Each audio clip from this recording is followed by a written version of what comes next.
আপনারা বলুন তো আমার প্রিয় ভাইয়েরা, চোর ধরে হাত কাটা এটা আল্লাহর কোরআনে আছে না নাই? রাসূলের হাদিসে আছে না নাই?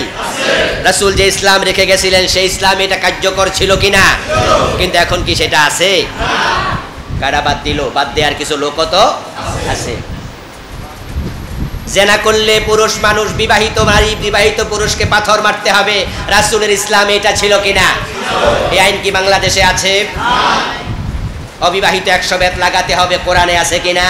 সূরাতুন নূরে আছে, জানিয়াতু ওয়াজ-জানি ফাজলিদু কুল্লা ওয়াহিদিন মিনহুমা মিআতা জালদা ওয়ালা তাখুসকুম বিহিমা রাআফাতুন ফি দীনিল্লাহ। 100 বেত লাগাবে, এই বিষয়ে মনে কোনো ভালোবাসা তৈরি করা যাবে না। আল্লাহ রাসূলের বিধানে এটা ছিল।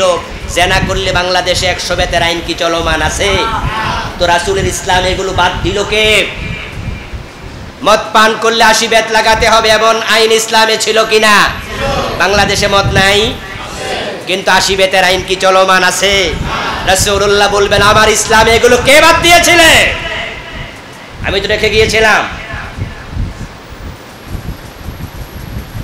এবার আপনারা মনে মনে বলছেন আল্লাহ সারাইছে, আমরা তো আর বাদ দিই নাই, ধরা হেরা খাকা যারা বাদ দিছে। কিন্তু আপনাদের কোর্টে আসবে বল, আপনারা চাইলে কি সে আইন আবার পুনর্বহাল করতে পারেন না?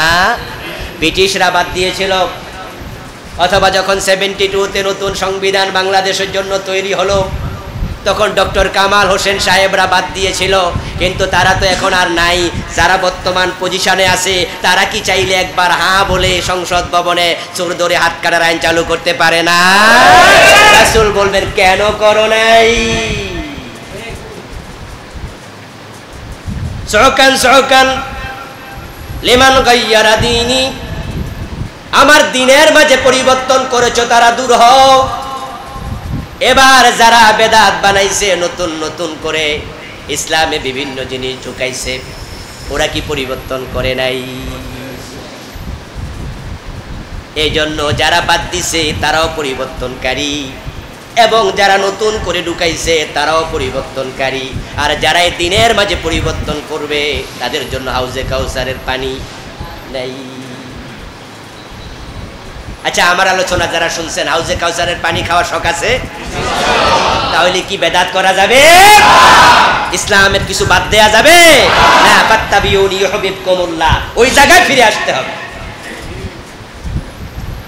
যদি কোথাও গিয়ে আপনি পারেন না রাসূলকে পরিপূর্ণ অনুসরণ করতে, ওই জায়গায় দাঁড়াইয়া আল্লাহর কাছে মাফ চাইবেন যে আল্লাহ আমি চাইছিলাম পারি নাই। আল্লাহ অন্তরের দিকে চাইয়া হয়তো মাফ করবে, কিন্তু অন্তরে কি লালন করেন সেটা আল্লাহ দেখবে। قال النبي صلى الله عليه وسلم حلت شفاعتي لأمتي إلا صاحب بدعة। প্রিয় নবী সাল্লাল্লাহু আলাইহি ওয়াসাল্লাম বলতেছেন, আমার সব উম্মতের জন্য আমার সুপারিশ সেদিন অনুমোদিত থাকবে। আমি নবী সুপারিশ করব আমার সব উম্মতের জন্য, তবে যারা বেদাতি তাদের জন্য সুপারিশের অনুমতি নাই। এই হাদিসটা আমাদেরকে যেন একটু ভয় ঢুকায় কলিজার ভিতরে। আচ্ছা, রাসূলুল্লাহ সাল্লাল্লাহু আলাইহি ওয়াসাল্লামের সুপারিশ ছাড়া নিজের আমল দিয়ে জান্নাত পাবেন এরকম একটা সৎ সাহস আছে? এই যে 2-4 জন হাত তোলা দেন তো দেখি, আছে? আরে আহা, রাসূলের সুপারিশ ছাড়া জান্নাতে যাবে এই সাহস আমার মনে হয় বাংলাদেশে একজন মুসলিমও করে না। সবাই রাসূলের শাফাআতের আশা করতেছে, অথচ রাসূলুল্লাহ বলছেন বেদাত করবা, তোমার জন্য সুপারিশের অনুমতি নাই। যারাই বেদাত করে তারা কিন্তু দ্বীনের মাঝে কমায় নাই, তারা বাড়াইছে। তো যারা বাড়াইয়া কাজ করে ওর সাথে আমাদের কিছু বিষয় ঝগড়া হয়, এই ভাই এটা কেন করেন, ইসলামে নাই। করে ভাই আমনের অসুবিধা কি? অসুবিধা কি? করি না। তাহলে ওরা আরো বেশি পাওয়ার লোভে করে। এখন যারা বেশি পাইতে চাইছিল বেদাত বানাইয়া, শাফাআত নাই, হাউজে কাউসারের পানি নাই, উল্টা লস হয়ে গেল। এই জন্য আল্লাহর বক্তব্য হলো কুল ইন কুনতুম তুহিব্বুনাল্লাহ ফাত্তাবিউনি, নবী আপনি বলে দেন আমাকে অনুসরণ করো। এখন রাসূলুল্লাহ সাল্লাল্লাহু আলাইহি ওয়াসাল্লামকে অনুসরণ করা মানে তো হলো তার সুন্নাহর অনুসরণ করা। ওনার জীবন আচারের অনুসরণ করা। এখন সুন্নাহ কারা মানে না এই প্রশ্ন যদি করেন, তাহলে বাংলাদেশের লোক পাওয়া খুব জটিল হবে। সবাই দাবি করবে আমরা সবাই সুন্নাহ মানি। তাই যারা পায়ে সেজদা নেয় আমরা বলি লোকটা ভণ্ড ফির, কিন্তু ওই বেডার মাথায়ও টুপি, মুখে দাঁড়িয়ে আছে না নাই, সেও তো মনে মনে তো আমিও তো সুন্নাহই মানি। দাঁড়ায় দাঁড়ায় বিড়ি টানতে রাস্তার পাশে, এত বড় দাড়িওয়ালা, এও কবু বিড়ি খাইলে খাই, এটা ভিন্ন জিনিস, কিন্তু সুন্নাহ তো আছে। যারা শিয়া তাদের মাথায় পাগড়ি আছে না? যারা কাদিয়ানি তাদের কি মসজিদ আছে না? মসজিদে ওরা কোন পা দিয়ে ঢোকে? কাদিয়ানিও ডান পা দিয়ে ঢোকে। সুন্নাহ মানে না, কই লোকে না। এই জন্য সব মানুষ ভাবে রাসূলের সুন্নাহ মানলে যদি জান্নাত পাওয়া যায়, আমার জান্নাত ঠেকায় কে? আমিও তো সুন্নাহ মানি। এই যে আজকের মসজিদে আমরা যারা আছি, আমরা মসজিদে ঢোকার সময় যাদের মনে আছে আমরা সবাই কোন পা দিয়ে ঢুকেছি? বের হবো কোন পা দিয়ে? সব মানুষ সুন্নাহ মানছে। আল্লাহু আকবার বলে নামাজ শুরু করে, সালাম ফিরে নামাজ শেষ করে। রাসূল যেভাবে শুরু করছে আমরাও সেভাবে শুরু করেছি।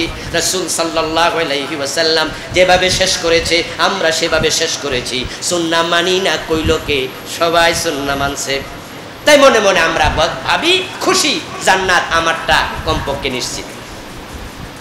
এই জন্য বাংলাদেশে যত পীর আছে, তরিকা আছে, সবাই ভাবে কেউ জান্নাতে যাক আর না যাক আমি যাব।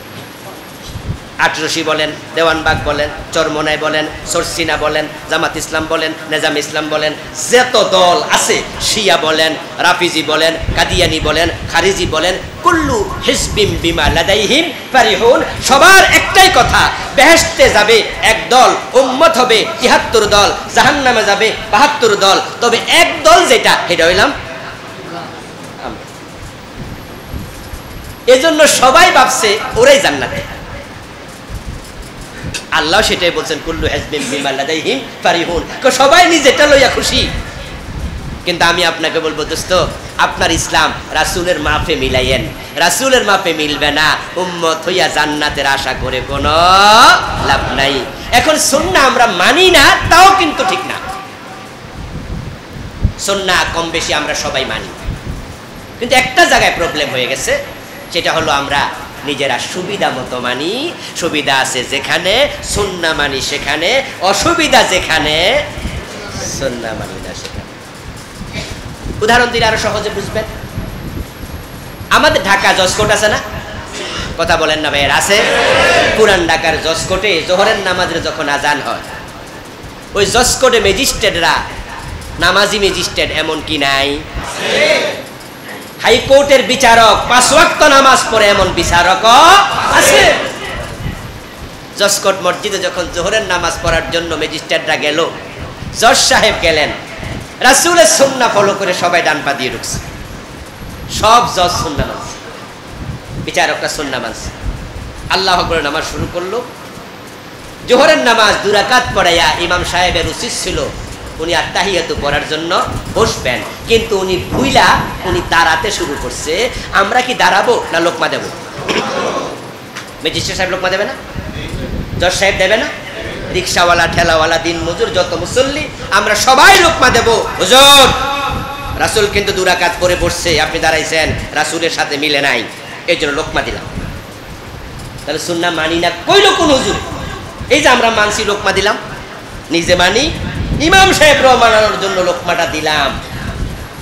কিন্তু ওই জজ সাহেব, ওই ম্যাজিস্ট্রেট সাহেব হুজুরকে লোকমা দিয়া সুন্নাহর ভিতরে ঢুকাইয়া দিয়া নামাজ শেষে যখন কোর্টে বসে মামলার রায় দেয়, কোরআন সুন্নাহর আলোকে কয়টা দেয়? তাহলে ইসলাম মসজিদে তালা বাইন্দা ভালো করে ঢুকাই দিয়ে রাসূলের সুন্নাহ ফলো করে নামাজ, রাসূলের সুন্নাহ ফলো করে টুপি, দাড়ি, পাজামা, পাঞ্জাবি সব। রাসূল সাল্লাল্লাহু আলাইহি ওয়াসাল্লাম তো দেশ চালাইছে, রাষ্ট্র চালাইছে, বিচার করছে, সমাজ চালাইছে, পরিবার চালাইছে। আল্লাহর হাবিব সাল্লাল্লাহু আলাইহি ওয়াসাল্লাম তো বলেছিলেন, আমার মেয়ে ফাতেমা যদি চুরি করে আমি ফাতেমার হাতটাও কেটে দেব। এখন আমাদের ম্যাজিস্ট্রেট সাহেব তার আদালতে কয়দিন চোরের হাত কাটছে? জজ সাহেব কয়দিন কাটছে? উনাকে প্রশ্ন করা হলো, উনি বলবে এখানে তো আমার আইন বানানোর সুযোগ নাই, এই জন্য আমি কাটি নাই। উনাকে আমি প্রশ্ন করবো, আপনি কাটেন নাই, আইন বানানোর সুযোগ নাই, সব ঠিক, কিন্তু যে পারলেন না, আল্লাহর কাছে ক্ষমা চাইছেন কয়দিন? আমাদের এমপি মহোদয়রা যখন সংসদ ভবনের মসজিদে নামাজ পড়ে, সংসদ ভবন ভিতরে মসজিদ আছে না, নামাজি এমপি আছে না, 5 ওয়াক্ত নামাজ পড়ে, 1 ওয়াক্ত কাজা করে না, ইভেন তাহাজ্জুদ পড়ে, এমন এমপিও আছে আমি জানি। এমন একজন আছে আমারও পরিচিত, প্রতি মাসে একবার কোরআন খতম দেয়, না পারলে 2 মাসে তো একবার দেয়। আমরা ওনাদের এই কাজগুলোকে অ্যাপ্রিসিয়েট করি, এটি ভালো কাজ। আমরা সাদাকে সাদা বলবো, কালোকে কালো বলবো। নামাজি এমপি আছেন, উনি যখন সংসদ ভবনে জোহরের বিরতিতে জোহরের নামাজ পড়তে যায়, কোন পা দিয়ে ঢোকে? বের হয় কোন পা দিয়া? ওই ইমাম যদি জোহরের নামাজ 2 রাকাত পড়ে সালাম ফিরা আমরা লোকমা দিব, লোকমা দেবে না? কিন্তু এমপি সাহেব নামাজ শেষ কইরা রাসূলের সুন্নাহ মতো যখন আবার সংসদে ঢুকে আইন বানায়, কোরআন হাদিস মতো আইন কয়টা বানায়? এটাই হলো সমস্যা, যে আমরা সুন্নাহ মানবো, তবে নিজের সুবিধা মতো। ইমাম সাহেব ভুল করলো, লোকমা দেওয়ার লোকের অভাব নাই, একবারে পিছনের কাতারে যে দাঁড়াইছে এ পর্যন্ত ইমাম লোকমা দিয়ে দিল। রাসূলের বিধানের বাইরে যাবেন, লোকমা খাবেন। কিন্তু যারা আইনজীবী হয়ে আদালতে বছরের পর বছর কোরআনের আইন না দিয়া পিটিশ আইনে রায় দিল, ওই আদালতে দাঁড়ায়া কয়জন মুসলমান ম্যাজিস্ট্রেট সাহেবরে লোকমা দিতে গেছে? কেন লোকমা দেবে? আদালতে সব হিন্দু নাকি? অথচ বাদী মুসলমান, বিবাদী মুসলমান, সাক্ষী মুসলমান, উকিল মুসলমান, ব্যারিস্টার মুসলমান, সব মুসলমান। হুজুর ভুল করলে লোকমা, আদালতের বিচারক হেও তো ইমাম, উনি এখানের ইমাম, সে ওই জায়গার ইমাম, ঠিক কিনা? ইমামত্ব কি লিডার, নেতা? আদালতের বিচারক, আদালতের ইমাম, ওই বেটা ভুল করছে, 52 বছর ধরে কোরআন সুন্নাহর আলোকে কোন রায় দেয় না, মদ পান করেছে, জেলে দাও। কিসের জেল? এই মিয়া, 80 বেতের আইন, আপনি সেটা রায় দেন। লোকমা দেওয়ার জন্য খুঁজে পাবেন না। আমরা সবাই জানি ইমামরে লোকমা দিলে জেলে যাওয়া লাগে না, আদালত উল্টা পাল্টা কথা কইলেই বলবে আদালত অবমাননা, জেলে দাও।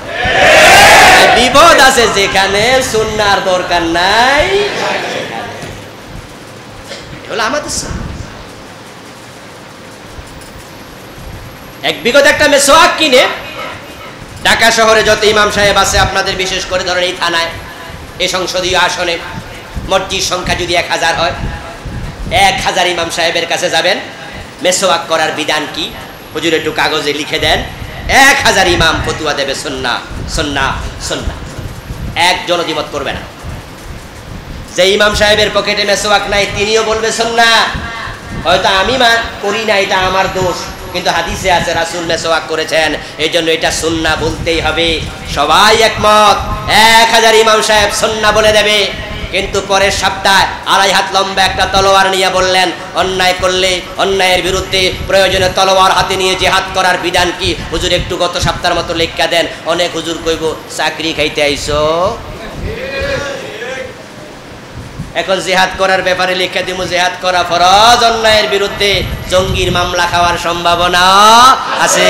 ভাই, আমি নতুন মডেল মসজিদের ইমাম হইছি, এই ফতুয়াটা আমি না দিলে কি চলে না? শুধু জিহাদের কথা বলার কারণে জঙ্গি মামলা খেয়েছে এমন ঘটনা বাংলাদেশে আছে না নাই? রাসূলুল্লাহ কি জিহাদ করেননি? তো মেসওয়াক রাসূল করেছেন, মেসওয়াক করা সুন্নাহ। রাসূলুল্লাহ 27টি যুদ্ধে সেনাপতি হয়ে তলোয়ার হাতে নিয়েছেন, সেটা কি? এটাও রাসূলের সুন্নাহ, শরীয়তের বিধান হলো ফরজ। মেসওয়াকের ব্যাপারে কোরআনে একটি আয়াতও নেই, কিন্তু জিহাদের ব্যাপারে কোরআনের আয়াত আছে 500। সালাতের কথা আছে কোরআনে কতবার? যাকাতের কথা আছে কতবার? কম বেশি 83, কম বেশি। হজের কথা আছে 4-5 বার, রোজার কথা আছে 4-5 বার, জিহাদের কথা আছে 500 বার। জিহাদের নামে সূরা আছে অনেকগুলা, সূরা আনফাল, সূরা তাওবা, সূরা সফ, এগুলো সব জিহাদের নামে রাসূলুল্লাহ জিহাদ করেছেন। আমরাও জিহাদ করব, তবে জিহাদ মানে বোমাবাজি না, জিহাদ মানে মানুষ মেরে কাছে ঝুলানো না, জিহাদ মানে আদালতে বোমা মেরে বিচারক হত্যা করা না, জিহাদ মানে সিনেমা হলে বোমা মেরে সাধারণ মানুষকে হত্যা করা না। জিহাদ মানে হচ্ছে অন্যায় করব না, অন্যায় সহ্য করা হবে না, অন্যায় যেখানে প্রতিরোধ হবে সেখানে।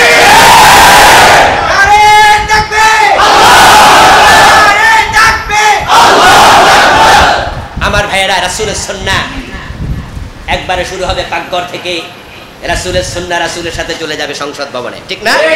রাসূল মদিনার সংসদের প্রেসিডেন্ট ছিলেন না? পাকঘরে যেমন বউকে কাটাকাটিতে হেল্প করছে, দেখবেন এই ওয়াজ করার হুজুর অভাব নাই। ডান হাতে খাওয়া পানি সুন্নাহ, বাম হাতে খেয়েছেন, সমালোচনা শুরু। আমি আশ্চর্য হই, বাম হাতে পানি খাইলে আমরা যত টোক ধরি, যারা সিগারেট টানে তাদের টোক ধরছেন কয়দিন? বাম হাতে পানি খাওয়া মাকরু, সিগারেট খাওয়া তো মাকরু, তাহারিমি হারাম। দাঁড়ায়া পানি পান করলো, আপনি দোষ ধরলেন, এটা তো মাকরু, মাকরু তানজিহি। দাঁড়ায়া পানি করে পান করেছে, অন্যায় করে ফেলেছে। যে লোক সুদ খাচ্ছে ওই বেটাকে আবার সালাম দেন, সুদখোর গোশখোরকে ধইরা নিয়া মসজিদের সভাপতিও বানায়া দেন। এই বাংলাদেশে আছে সুদখোর গোশখোর মসজিদের সভাপতি, বেনামাজ। আমি ঢাকার গ্রিন রোডে এমন সভাপতি মসজিদের পেয়েছি যে মদ খায়। 2004-এর দিকে আমি এখানে কিছুদিন ছিলাম। ভোরবেলা ফজরের নামাজ পড়ার পরে দেখি মসজিদের খাদেম হইচই করতেছে, বুড়া মানুষ, বাড়ি নোয়াখালী। এখন লোকজন ফজরের নামাজের পরে সবাই গোল হয়েছে, এই খাদেম সাহেব আপনি কি করতেছেন, এইসব আওয়াজ করতেছেন, হইচই করতেছে। একটু হইচইয়ের বিষয়বস্তু ছিল গত রাতে মসজিদের মোতাল্লি সাহেবের ছেলে, এখন বর্তমান সভাপতি, উনি আইসা খাদেম সাহেবের রাতের বেলা ডাকছে, উনি ওঠে নাই, তাই খাদেম সাহেব গুছাইয়া ওনার স্টিলের দরজা বাঁকা করে আনেছে। তো ওনার হইচইয়ের বিষয়বস্তু হলো উনি আমার স্টিলের দরজাটা এরকম গুছাইয়া বাঁকা করা, এটা কি ঠিক হয়েছে? তা আমিও দাঁড়িয়ে দাঁড়িয়ে পাশে শুনতেছি, লোকজন যারা পরিচিত তারা কথা বলতেছে। একজন বলতেছে, আপনি দরজা খুলেন নাই কেন? খুললে তো হইতো। খুললে যা আমারে গুছাইতো। কারণ কি? কারণ খাইয়ে আইছিল। কি খাইলে গুছায় পর্যন্ত সব কোয়া লাগবো না, আকল নাই, আকল ঢাকা পড়ে গেছে। খাবার মদ পানকারী দাঁড়িয়ে পানি পান করছে, বাম হাতে পানি খাইছে, দোষ ধরছেন, অবশ্যই ধরবেন, এটাও দোষ ধরবেন, এটা সুন্নাহর খেলাফ। কিন্তু বিড়ি টানছে, মদ খাচ্ছে, ওটা দোষ ধরতে কয়দিন গেলেন? কারণ হলো বাম হাতে পানি খাইছে বেটা, ওই বেটা তো চা দোকানে গরিব মানুষ, আর যেই বেটা সুদ খায় এ তো এলাকার নেতা, হেরে কেমনি? আল্লাহর হাবিব সাল্লাল্লাহু আলাইহি ওয়াসাল্লামের সুন্নাহ জীবনের সব জায়গায় মানবেন, মানার মতো হিম্মত তৈরি করবেন। যেখানে পারবেন না সেখানে আল্লাহর কাছে রব্বানা যালামনা বলে ক্ষমা চাইবেন। কিন্তু রাসূলের সুন্নাহর বাহিরে যাওয়ার কোনো সুযোগ নেই। রাসূলের সুন্নাহ ইসলাম।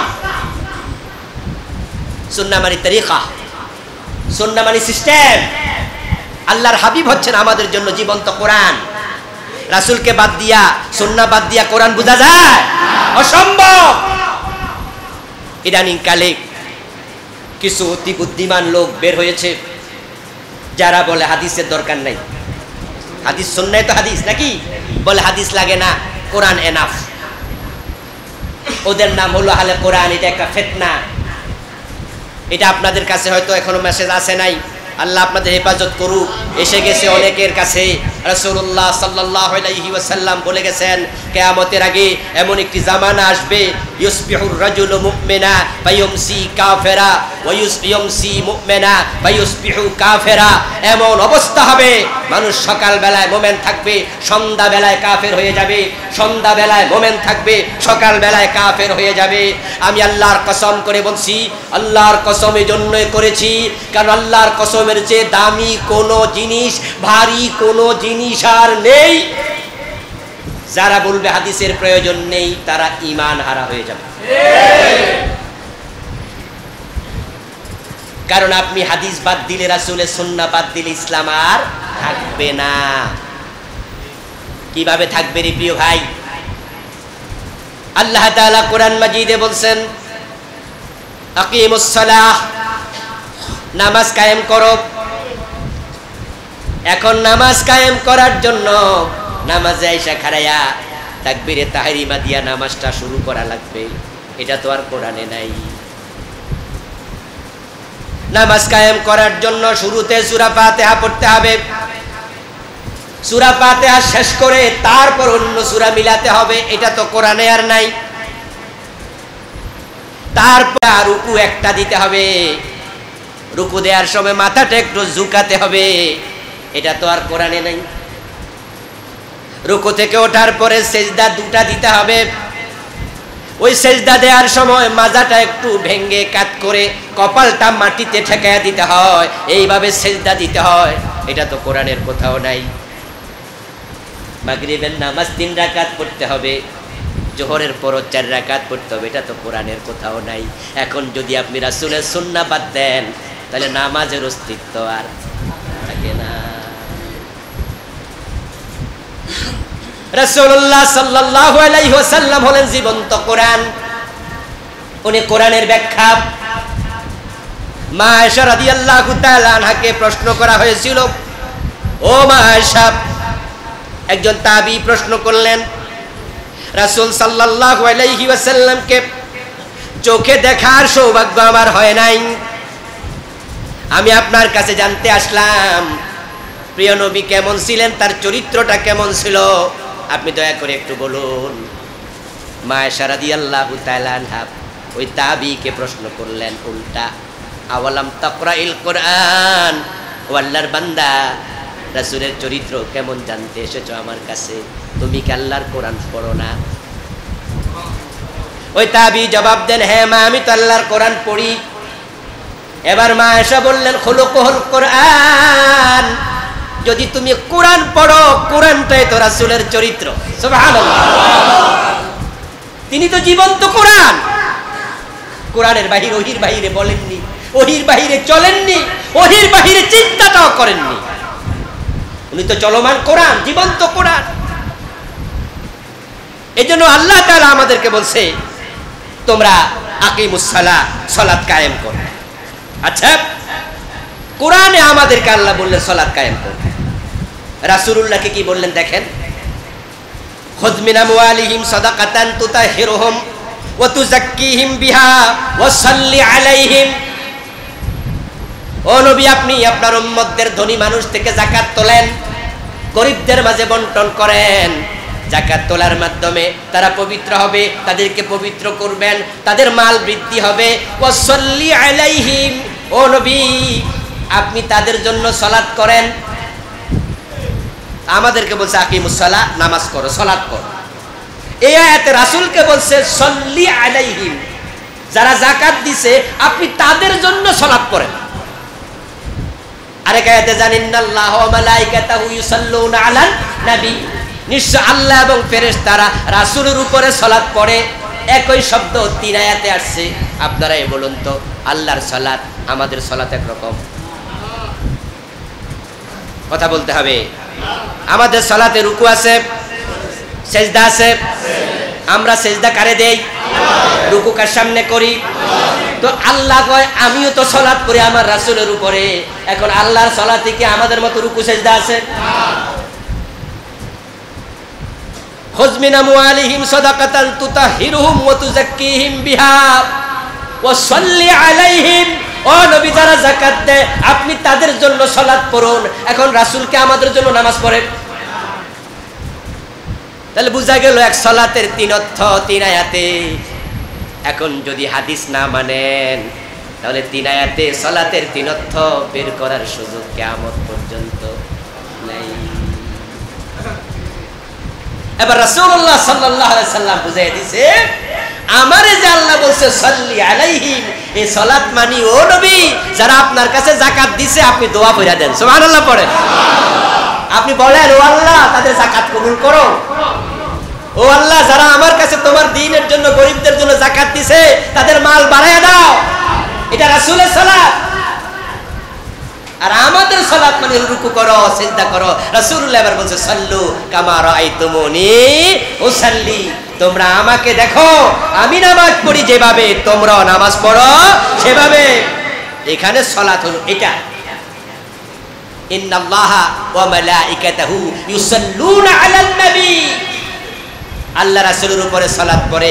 এখানে সালাত মানে রহমত নাজিল করে। তাহলে ভিন্ন অর্থ হয়ে গেল। আচ্ছা, কোরআন মাজিদ আপনারা সূরা বাকারাতে পড়েছেন আমিনু কামা আমানান নাস ক্বালু আনুমিনু কামা আমানাস সুফাহা, পড়ছেন না? এগুলো একবারে পরিচিত আয়াত। আচ্ছা, আল্লাহর বক্তব্য হচ্ছে আমিনু, তোমরা ঈমান আনো। তাদেরকে বলা হয় তারা যেন ঈমান আনে যেমন ঈমান এনেছে অন্য মানুষেরা। এখন ঈমান আনার কথা কোরআনে আল্লাহ এখানে শুধু বলেন নাই, আরো কত আয়াতে বলছি ইয়া আইয়ুহাল্লাযীনা আমানু আমিনু, ঈমান আনো। আচ্ছা, ঈমান আনতে হলে লা ইলাহা ইল্লাল্লাহ পড়তে হয়, আশহাদু আল্লা ইলাহা ইল্লাল্লাহু ওয়া আশহাদু আন্না মুহাম্মাদান আবদুহু ওয়া রাসূলুহু, এই হলো ঈমান আনার দোয়া কালেমা। আচ্ছা, এটা কোরআন শরীফের কোন জায়গায় আছে? আমাদের যে সমস্ত ভাইয়েরা বলে যে হাদিস আর দরকার নাই, কোরআন নাকি যথেষ্ট। আস্তাগফিরুল্লাহ আলাযীম, কত ফিতনা আসছে দুনিয়া।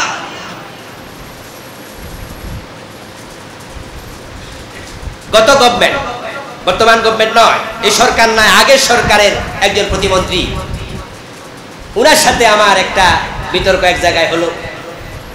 উনি হালে কোরআন বিতর্কের আয়োজন করেছে আমাদের ফেসবুক পেজ দা পিপল, একটা ইয়া আছে ওটা, সাইপুর সাগর কানাডা থেকে আমাকে ফোন দিলেন, দিয়ে বললেন যে হুজুর এই লোকগুলা তো সব হাদিস বাদ দিতেছে, এগুলো কি আপনারা জানেন? আমি বললাম যে হ্যাঁ কিছু তো জানি। তারা বলে হাদিসের দরকার নাই, সুন্নাহ লাগবে না, কোরআনে না। বললো হুজুর ওদেরকে বোঝানো উচিত না? আমি বললাম অবশ্যই বোঝানো উচিত, ঈমান চলে যাবে এই কথা তাদেরকে বলা আমাদের দায়িত্ব, সতর্ক করার দায়িত্ব আলেমদের। আর তো নবী আসবে না, এখন নবীর দায়িত্ব পালন করবে ওলামারা, তাই আল ওলামা ওয়ারাসাতুল আম্বিয়া। উনি বললেন তাহলে একজন প্রতিমন্ত্রী আপনার সাথে বসতে যায়, আপনি কি সময় দেবেন? আমি বললাম ওকে। উনার সাথে বসলাম, টকশোতে কথা বললাম। আমি উনার আলোচনা শুনে অবাক হলাম। উনি বারবার ঘুরে এসে বলতেছে যেখানে কোরআন আছে সেখানে হাদিসের দরকারটা কি?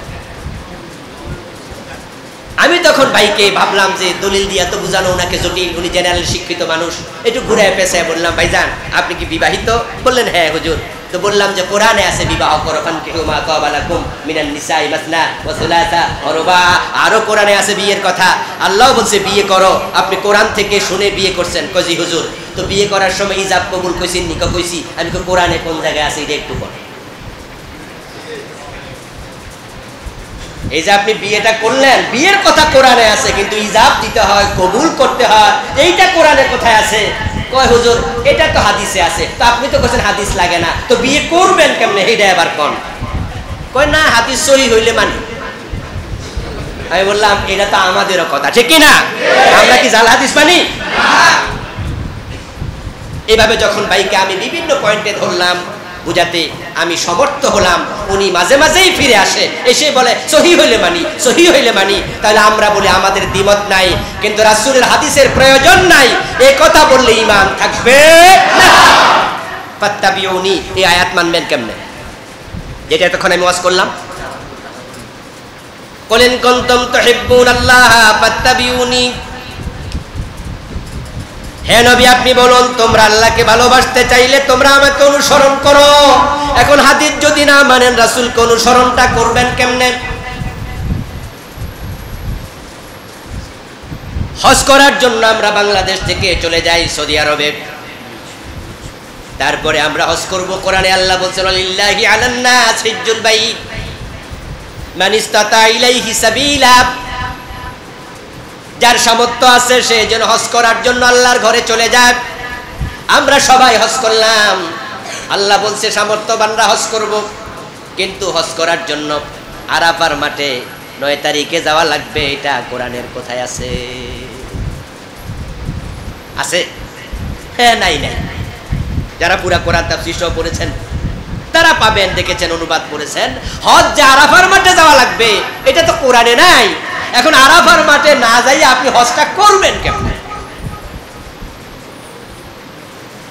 হজ করার জন্য আল্লাহর ঘর তাওয়াফ করা লাগে। ওয়ালিয়াতাওয়াফু বিল বাইতিল আতীক। কুরআন মাজিদ আল্লাহ তাআলা বলেন,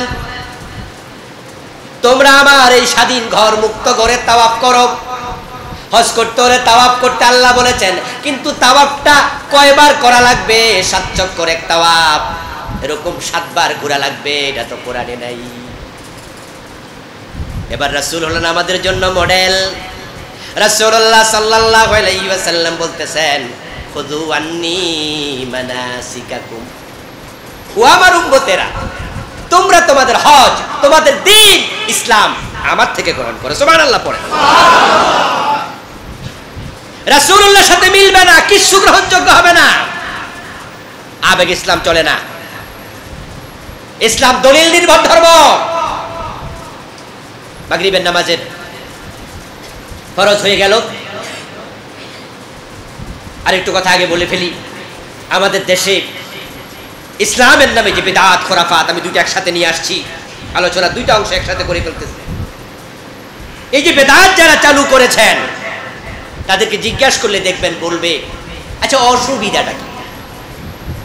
এরপরে বলে যখন দলিল পায় না তখন বলে, আচ্ছা কাজটা তো খারাপ না। আমি একটু বুঝানোর জন্য আর একটু খোলাসা করে বলি, মাইন্ড করবেন না তো?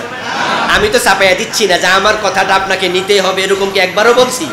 আমার কথার এক আনা দামও নাই যদি কোরআন হাদিসের সাথে না মিলে। ইমাম আবু হানিফা কয় আমারটা ওয়ালে ফেলায় দাও, তা আমি আবুল কালাম আজাদ কেডা? আমি তো ইমাম আবু হানিফার পশমের যোগ্য। আমার কথা আপনার নেয়ার কোনো দরকার নাই, কিন্তু কোরআন হাদিসের সাথে মিলে, তাহলে আপনি না নিলে কোরআন হাদিস অমান্য করা হবে, ঠিক না? তো খোলাসা করে একটু বলি,